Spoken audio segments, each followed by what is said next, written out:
Sir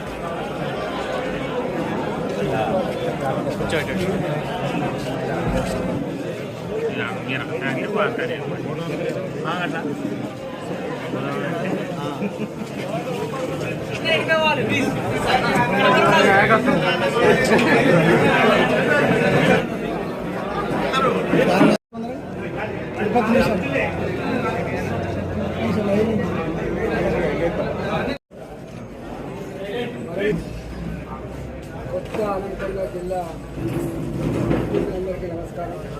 నిన్ననే ఎన్నికల షెడ్యూల్ని ప్రకటించింది. మనమందరం కోరుతున్నాం.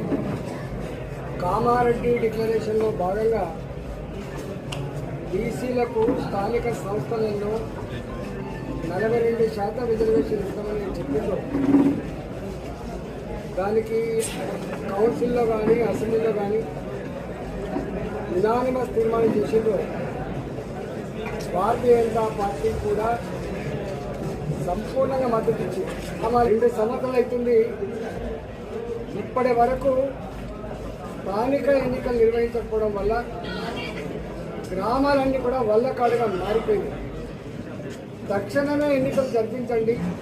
అనేక గ్రామాలలో నేను చెప్తున్నది కాదు, ఆంధ్రజ్యోతి పత్రికలో రాసిన ప్రకారంగానే మండలాల్లో ఒక్క బీసీ లేకపోయినా, ఒక ఓసీ మనిషి లేకపోయినా ఆ తండాలలో కూడా బీసీలకు రిజర్వేషన్ అయినట్టుగా, ఓసీలకు రిజర్వేషన్ అయినట్టుగా ఏం చెప్పడం కాదు, ఆంధ్రజ్యోతి పత్రిక రాసింది. బీహార్లో బీసీ రిజర్వేషన్ 2023లో 60% పెంచింది.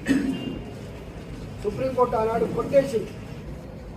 కానీ స్వయంగా ఈ రాష్ట్రంలో ఉన్న బీసీ మంత్రులు 3 పొన్నం ప్రభాకర్ గారు, వారి సహచర మంత్రులు ఎవరు కూడా కోర్టుకు వెళ్ళకండి, సహకరించమనేటువంటి అప్పీల్ చేస్తున్నారు.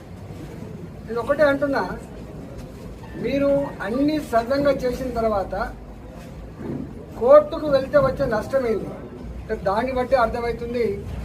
కోర్టుకు ఎవరు వెళ్ళినా కోర్టులో ఇది నిలవదనేటువంటి భయం మీరే వ్యక్తం చేస్తున్నప్పుడు ఎట్లా మీరు షెడ్యూల్ ప్రకటించారు? ఎవరిని మోసం చేస్తామని ప్రకటించారు అంటే ఎక్కడో కాడ మీరు చేసింది తప్పనేటువంటి విషయం మీ అంతరాత్మకు తెలుసు. మీరు షెడ్యూల్ ప్రకటించి గ్రామీణ ప్రాంతాలలో ఎక్కడికక్కడ నేను వార్డు మెంబర్కి పోటీ చేయాలి, నేను సర్పంచ్కి పోటీ చేయాలి, నేను ఎంపీకి పోటీ చేయాలని చెప్పి అనుకుంటోళ్ళు ఏం లేదా అని చెప్పి ఇప్పుడే కూర్చోబెట్టి దావతులు ఇచ్చే పరిస్థితికి వస్తే, ఒకవేళ వీళ్ళు కనుక డబ్బులన్నీ ఖర్చు పెట్టుకుంటే దీని బాధ్యులు ఎవరు? మీరే ప్రెస్ మీట్ పెట్టి మీకు 8వ తారీఖు వరకు కోర్టులో ఆర్గ్యుమెంట్స్ ఉన్నాయి కాబట్టి కోర్టు డిసిషన్ వెలువరించిన తర్వాత ఎలక్షన్ నోటిఫికేషన్ ఇచ్చిన తర్వాతనే మీరు ఎన్నికల సమాయత్తం కమ్మని చెప్పాలి తప్ప ప్రభుత్వం ఇంత పెద్ద గంభీరమైన విషయాన్ని బీహార్ ఏం జరిగిందో చూసిన తర్వాత, మహారాష్ట్రలో కూడా ఏం జరిగిందో చూసిన తర్వాత తెలంగాణ ప్రజానికాన్ని వంచకూడదని చెప్పి మనం చేస్తున్నాం.